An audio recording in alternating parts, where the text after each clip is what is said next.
Tell killer cops or in cell blocks. Can't stop. The following newly released video portrays an incident of assault and violence at the hands of police. Viewer discretion is advised.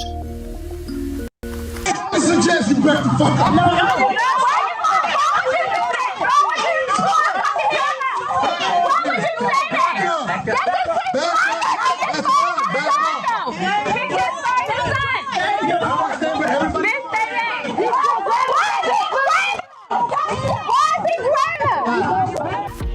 This is Baltimore City Police Officer Jorge Bernardez Ruiz. In a newly released video shot in 2016, Ruiz is seen with his knee on the back of an unknown man with a gun pointed at the man's head. His message was a clear one. Concerned onlookers, adhere to my dictates or else. Here, we can hear Ruiz saying to Baltimore residents, I suggest you back the fuck up. It is documented that Baltimore police officer Jorge Bernardez Ruiz is a repeat violent offender, even without access to all complaints against Ruiz, undisclosed by BPD Internal Affairs records. 6 cases involving Ruiz are known. This video will briefly highlight 6 total cases beginning in July of 2013. Case 1, Abdul Salam, July 1st, 2013. Here Salam is seen victoriously smiling in celebration after the jury found Ruiz and 2 other cops liable for brutality against him. However, because the trial was civil, not criminal, Ruiz was not fired and he did not go to jail. Police profiled me. They followed me in the back of my house, harassing me. Police proceeded to violently and hostilely approach my van with me and my son in it. As I announced this was my home, guns drawn. Once they reached my vehicle, they violently pulled me out, ramshacked my vehicle with my 3-year-old son strapped in his car seat, threw me against the gate, slammed me repeatedly. Picked me up by my feet, and while I'm upside down, they proceeded to drop me on my head, hog tie me, and immediately when I fell on my head, Ruiz, in a wrestling type of action, and kind of hit his knee against my neck. I was arrested. I had no idea what I was being arrested for. My son is scarred to this day. He remembers the incident as it happened yesterday. When he talks about it, he always refers to daddy being on the floor with police yesterday. Case 2, Darrell Harris, profiled, as seen in this video, July 17th, 2013.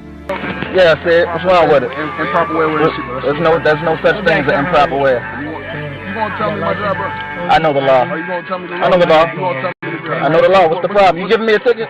You need my license registration? Yeah, let me get that. Profile, I use the seatbelt as a reason. Profile. Hold on a second, sir. Do me a favor, take out your keys. Dad, you can record. For what? Nah. I don't feel safe right now. Do you want me to step out the car? Do you want me to step out the car? I'll step out the car. Call the police, man. What do you call a supervisor? I brought the new shit. This is getting uploaded to the internet right now. Yeah? And we are 2 law-abiding citizens that we're getting targeted, and I don't know why. Just 24 hours later, Bernardez Ruiz played a leading role in the police killing of unarmed Tyrone West. Case number 3, the murder of Tyrone West, July 18th, 2013. My brother Tyrone West was brutally murdered on July the 18th, 2013.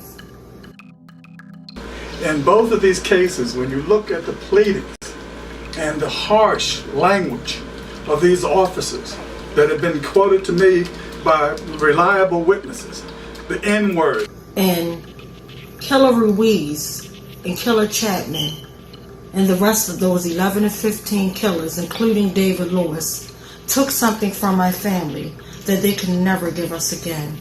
And that was my brother Tyrone West, one unarmed man who was brutally murdered, beat to death in broad daylight.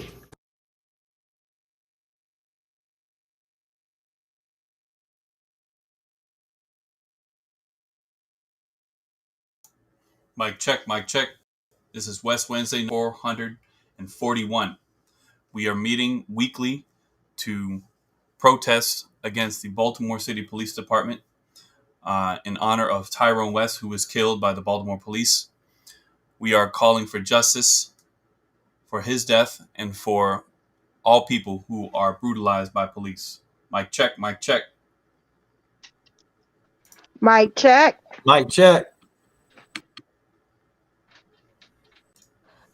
So thank you everybody for joining us. And I'm sorry again, this week I will have my camera off. I thought I was going to be able to have it on, but we're using a different screen. And when I have it on, I'm unable to hear. So I have, because I'm going on from my phone, I definitely have to have my camera off. But thank you. And also wanted to apologize in advance because our special guest, who also was coming on from his phone, is having technical issues with his phone. So hopefully he might get it together, but if not, we'll definitely bring him back on next week. So just kind of wanted to wish everybody a happy new year. This is our first West Wednesday of the year, even though we're at 441 weeks, which is a very long time to be fighting for accountability, literally to be fighting for anything. Nobody should have to fight this hard to get something, but it doesn't matter how many weeks.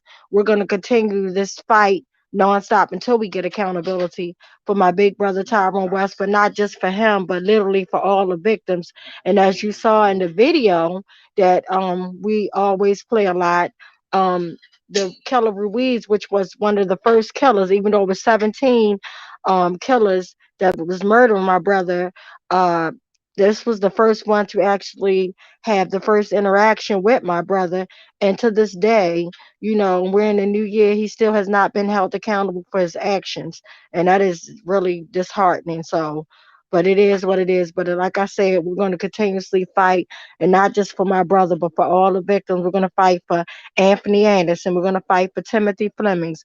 We're going to fight for Dale Graham. We're going to fight for all the victims, literally all the victims. And that's what we're here for. So just to kick it off, I'm hoping everybody's enjoying their year and also taking care of each other, because right now we're in this pandemic, and as we see, the COVID is real. It's just spreading like household to household. And I'm just praying that with the kids that are going back in the city tomorrow for the Baltimore City public school system, that, you know, they be safe, because it's really spreading. And I think it's literally mind over matter, because I was feeling fine. Then all of a sudden today I go out just to get my test and now I'm feeling sick again. I think it's mind over matter. But anyway, we just gotta love up on each other, keep this fight alive. And I don't know if you guys heard what happened to George Floyd's niece.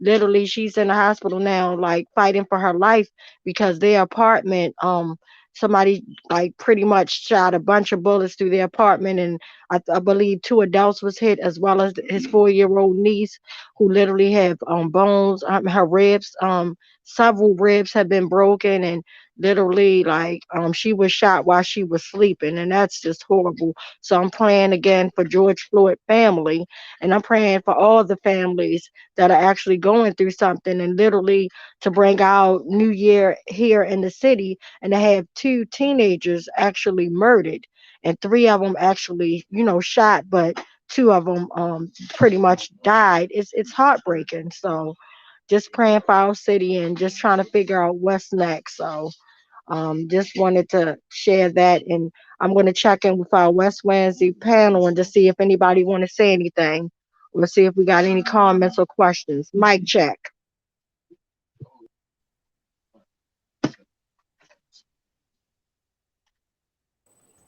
Mic check. Good evening, everyone. I'll just point out a few things. You know, sometimes in this struggle to get more accountability and put a stop to this horrible police brutality that's been going on for a long time and is not showing any signs of getting any better. Sometimes we think that legislation and liberal politicians is going to really be a vehicle for solving this problem. So I just want to point out, when Obama was president and Michael Brown was killed by the police in Ferguson, Obama sent his attorney general out there, Eric Holder, and Eric Holder pretended he was really concerned, and in the end did nothing. did nothing to prosecute that cop that killed Michael Brown. And then the family of Tyrone West met with Obama's second attorney general, forgot her first name, but Loretta Lynch. And she said that she would be helpful, but she did nothing. And so the liberals sound better, but they're contributing to the problem by pretending that they want to fix it, and then it keeps going. And so the number of people killed by police has been consistent for the last several presidential administrations. Under Obama, under Trump, and now under Biden, it generally is about 1,100 people that the police kill each year. That's 3 a day, or a little bit more than 3 a day. And the other thing that's worth pointing out is that the rate of killings by police is even worse than the rate of lynchings back during the Jim Crow era. In fact, even if you take into account that the population has grown a lot, and if you multiply the number of lynchings in those years during Jim Crow by that same number by which the population has grown, even when you make that adjustment, the number of police killings today is still far worse than the lynchings during Jim Crow. And they serve a similar function. Those lynchings were for the purpose of terrorizing the working class, especially black working class people, so that they would be forced to be docile and not fight for justice and a better life. And the same thing is true today, to make people fearful of stepping out against the injustices that exist. So those are just a few things I wanted to point out this evening. Mic check.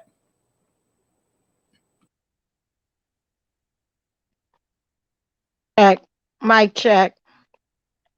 And I'm glad you pointed that out, Uncle Bill. Those was really great details to point out and that people need to know, because to me I call it the Doug and Pony show. And after like sitting down several times with literally Daddy and everybody, and even down to the point when at the time when Obama was the president, for him to get his staff to send me a notation stating that, if I send him more details, he'll be willing to get the Department of Justice involved and getting accountability. And I remember crying like a baby, like, oh my God, I thought that was like the big moment. It's like every time I feel a little hope, I think it's the big moment for it just to be snatched away, for it just to be a facade. It's really disgusting the way they play with families, and it's just not right.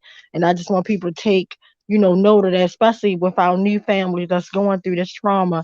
And I always think of my sister Angela, who literally right now, we already into a whole new year. Her brother was killed last year, and they still have not received an autopsy report. Like, are you kidding me?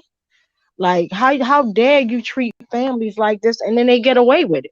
Like, it's nobody is being held accountable or anything, and it's really sickening. It's to the point that it's like you get past disgust because you know that it's not right, but just to have this go on repeatedly to families, it's disgusting to me. And that's pretty much what I wanted to say. And I just feel like we got to figure out something, because what we're doing, you see I'm not going to say big changes, but you do see more changes than what I started off with, like far as like things feeling a little bit transparent, but that's not good enough. That's not good enough.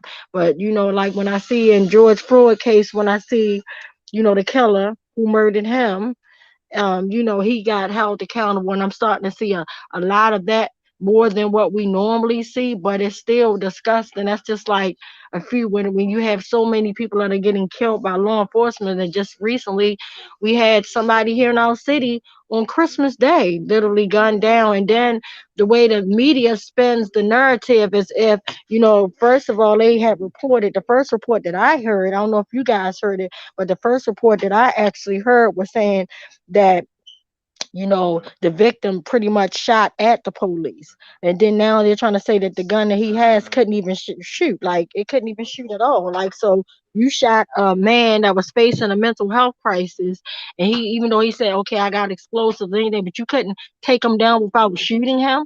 And I thank God he didn't die. Like, but they don't care. It's just sad. So that's what I wanted to add. Mic check. I just had heard about that case, and it seems now that they've realized that the shots that they reported was friendly fire, cops shooting at cops.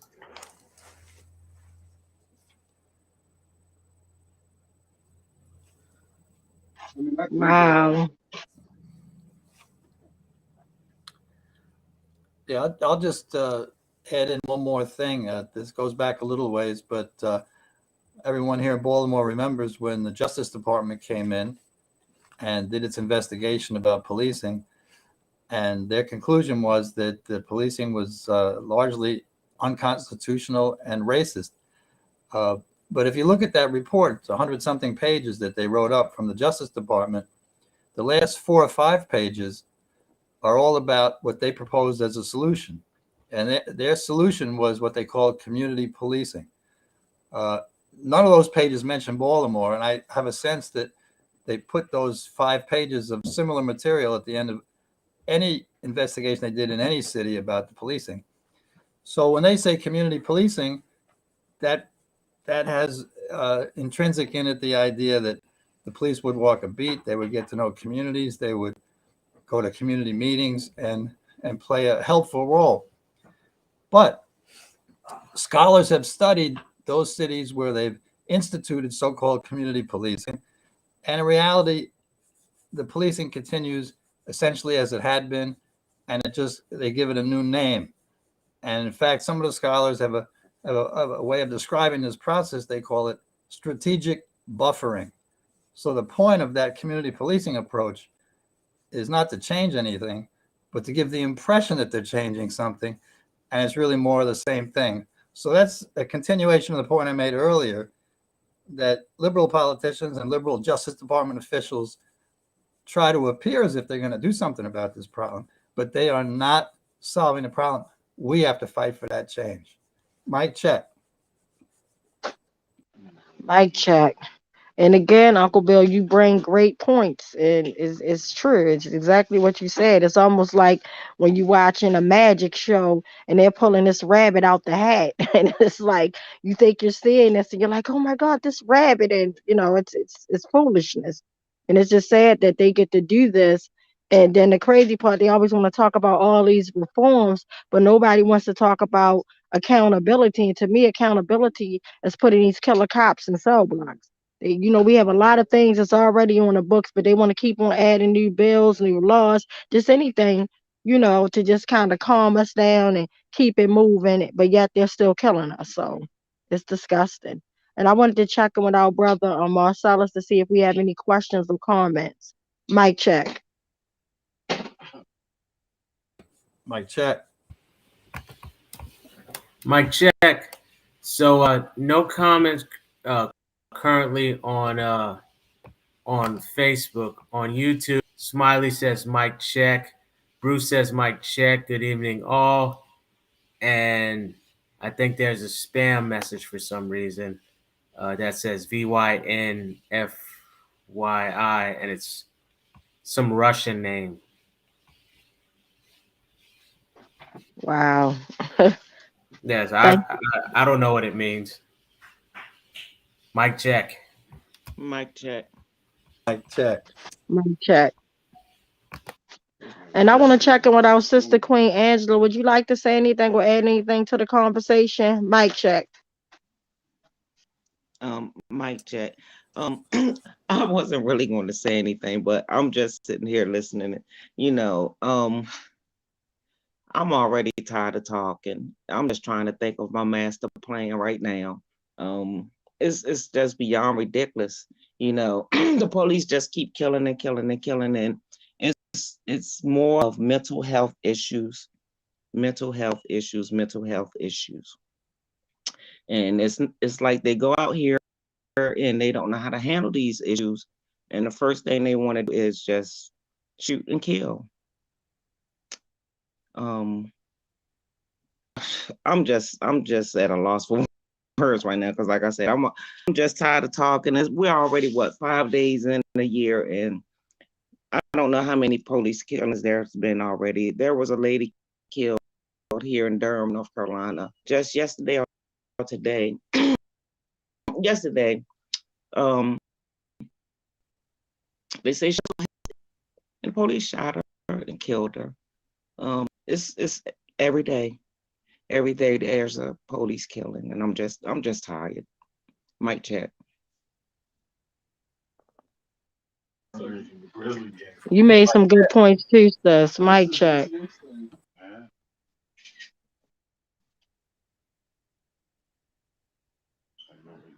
And like you said, sis, we passed the point of talking. Like talk is cheap. Like I definitely feel like we pretty much passed that point. It's just sad. It's just like, but now, we just have to figure out literally pretty much like what Uncle Bill says, like what are we gonna do? Because it's like at the end of the day, nobody's coming down here to save us. Like A they ain't even master trying to even plan. protect us. Yes, we gotta definitely come up Nope. with a master plan. Yeah, a straight master plan. Yeah, absolutely. Definitely feel like Talk is cheap. Talk is cheap. Mike. It's time to take action. Action yet, but let's take some action.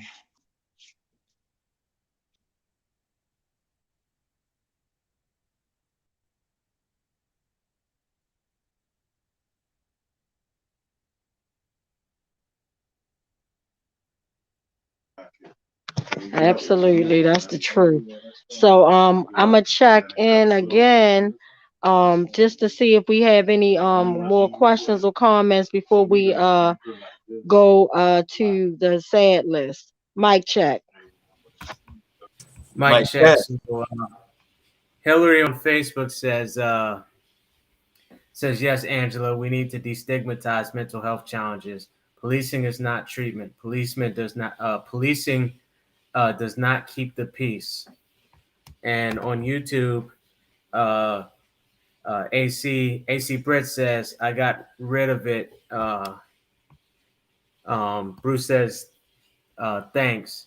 The police will never stop killing until they are stopped and held accountable by society. So true. And Smiley says, I co-sign with Bruce on his statement. And yes, ladies, we are past the point of talking. AC Britt says, heck yes, Angela. Bruce says, agree, Hillary. And yes, Angela. Mic check. Mic check. Mic check. Absolutely. So again, guys, I want to apologize because our guest, our brother Chico, he definitely was in queue and he was definitely trying, but he was having a lot of technical difficulties trying to get on with his phone. So he will definitely be back on next week. So I'm looking forward, and I just want to give him a big salute, shout out, just serving, as a vet for 12 years. And just like I want to give my sister a shout out, Angela, because she served as well. So it's just like, and I just want to ask you, my queen, real fast, like after seeing the things that you saw, and I guess I want to say fighting for our country and things of that nature, and to see all the attacks that are on Black and brown folks, period, like how does that make you feel? Because that was one of the questions I wanted to ask him tonight. Mic check. You fight for a country that doesn't even fight for you. So you of course you have some type of anger in you. But I don't want to be angry all the time. So you have to find a way to deal with it. You serve the country, don't serve you back. We're just living here. We're just here. Basically, we're just here. They don't give a damn about us. They really don't. Of it, I retired from it. For it. And that's it, sis. Mic check. Mic check. And I also wanted to thank you, my queen, for like your dedication and love. For like, it's almost been an abusive relationship. You're in a relationship giving your all to somebody that don't give a damn. So that's how I see it. But thank you for your services and things like that. Definitely thank you. So one last time before we move on to the thing list. Do we have any more questions or comments? Mic check. Mic check. There are currently no more comments on questions or comments on Facebook or YouTube. Mic check. Mic check. Thank you, Marcellus, for that. Definitely appreciate you. And I definitely appreciate You're welcome. everybody. Yeah. So we're gonna move on because last week we were unable to because we didn't have the sad list of police brutality victims, and we kind of held off and we said we was gonna bring it to you guys this week. So we're gonna do that first. But as we read any of these lists, and I'm not sure if we have a list yet, probably not for the Baltimore City homicides, but I do know, like I said, 2 teenagers was killed. I wish I knew their names because their lives matter. But anyway, just wanted to say that whenever you hear a name, it's easy when that name is not attached to you when somebody's reading it off for you to just be like, oh my goodness. But it hits totally different when you know that person, when you know that human being, when you know that person was living that day and had their whole life ahead of them and it was just snatched away to me by senseless violence, even on whatever list they're on, whether it's by the police, that's senseless violence. When they can de-escalate things and bring or walk somebody to accountability, give them their day in the courtroom. They shouldn't have that kind of power to play judge, jury, and executioner.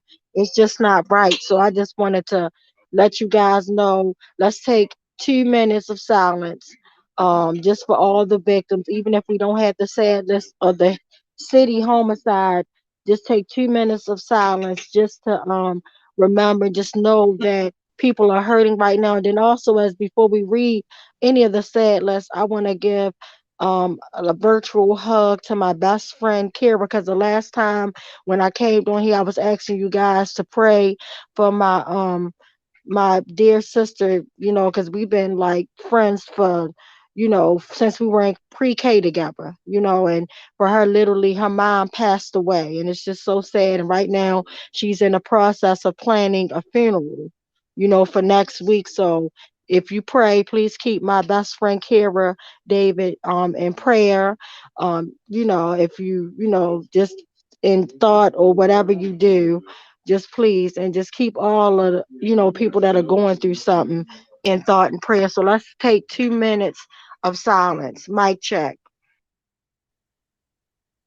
Mic check.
Thank you guys so much. Again, I'm gonna turn it over to Uncle Bill, but it's just really sad just to know that anybody is on any type of list that is not a good one. Not a list of somebody graduating, a list of somebody being born into this world, not a list of somebody celebrating life, but to have a loss of life is very heartbreaking. Mic check.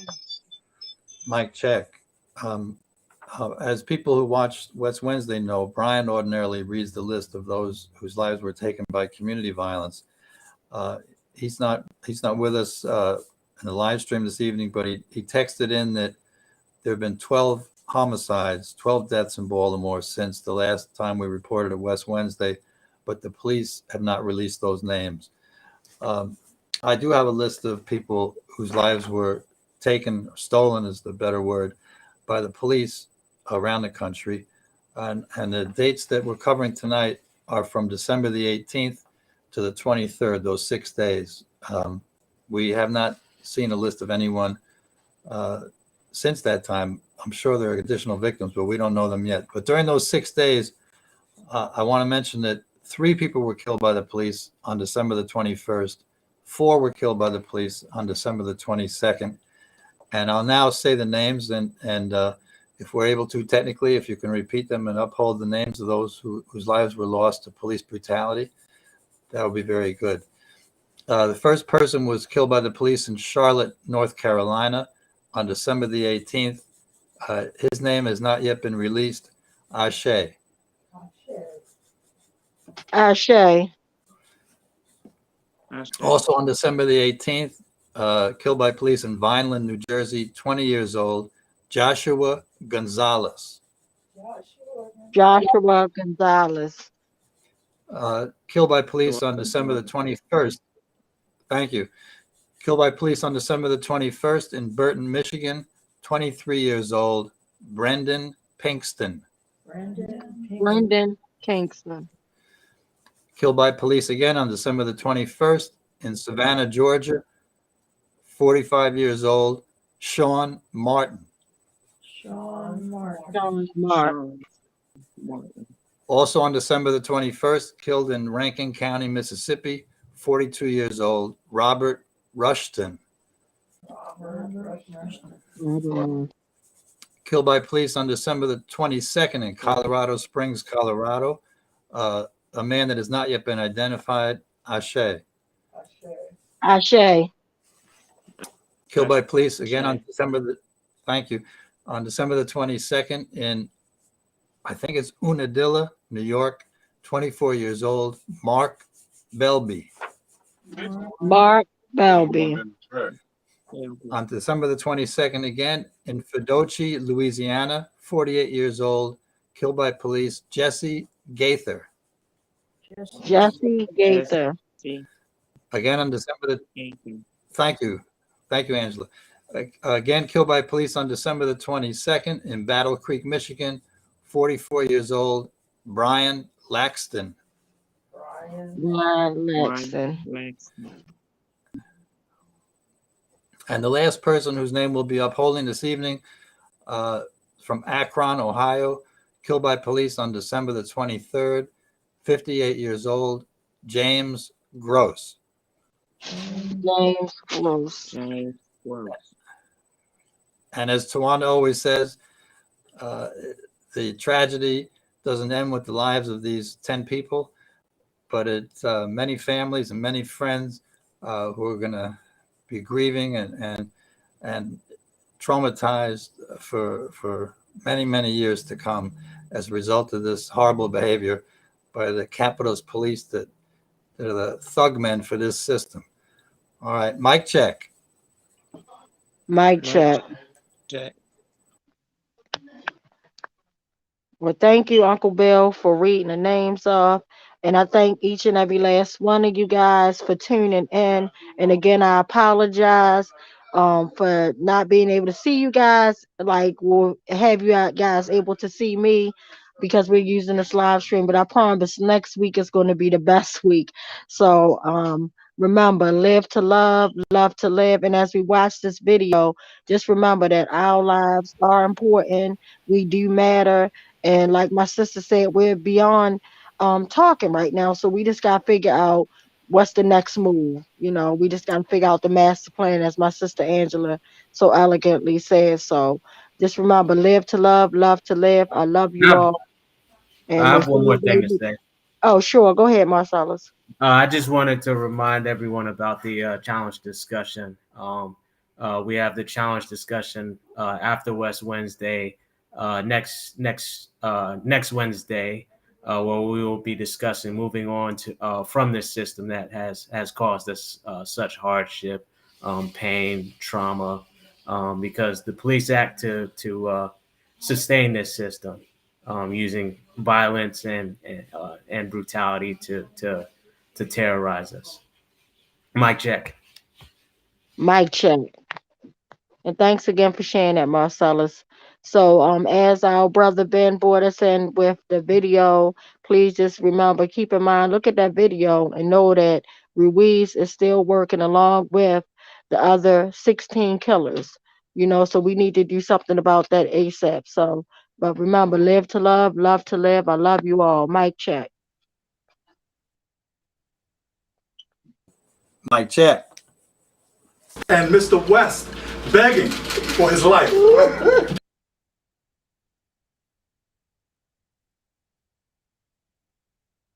And Mr. Salam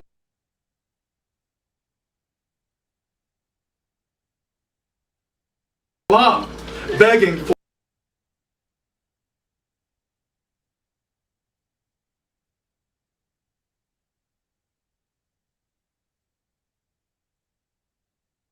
and Mr. West begging for his life. And Mr. Salam begging for his child to be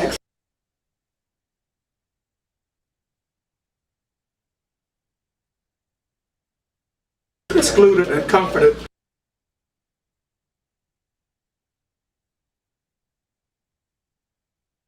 from what was taking place.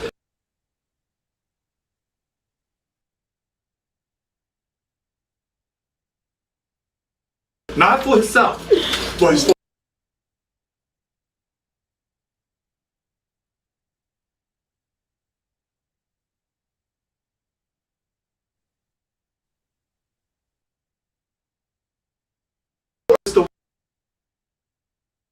and Mr. West begging for his life. And Mr. Salam begging for his child to be excluded and comforted from what was taking place. Not for himself, but for his 3-year-old child. Case number 4, Adina Britt and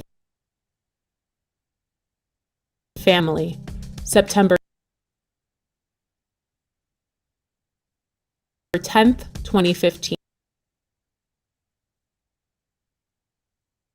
My name is Adina Britt.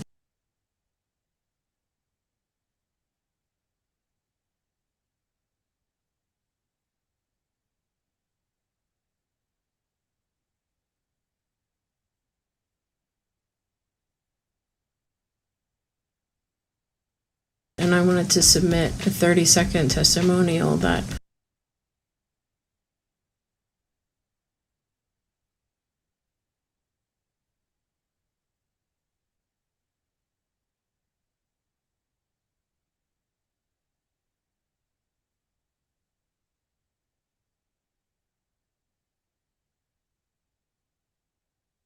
Jorge Omar Bernardez Ruiz is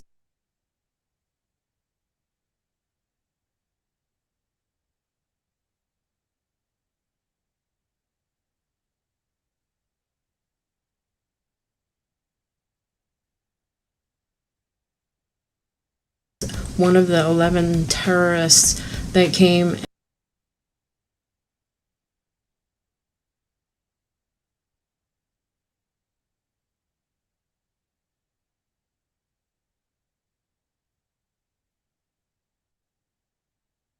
into my house performing a home invasion in September 20.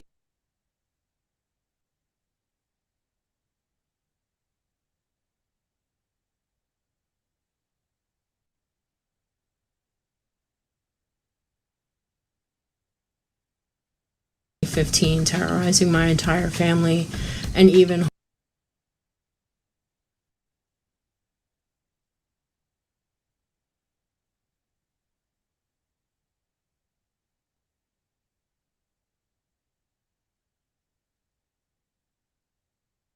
holding my 12-year-old son at gunpoint.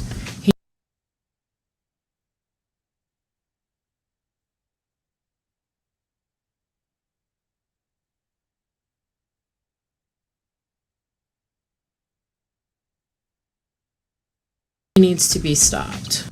Case number 5, unidentified arrest.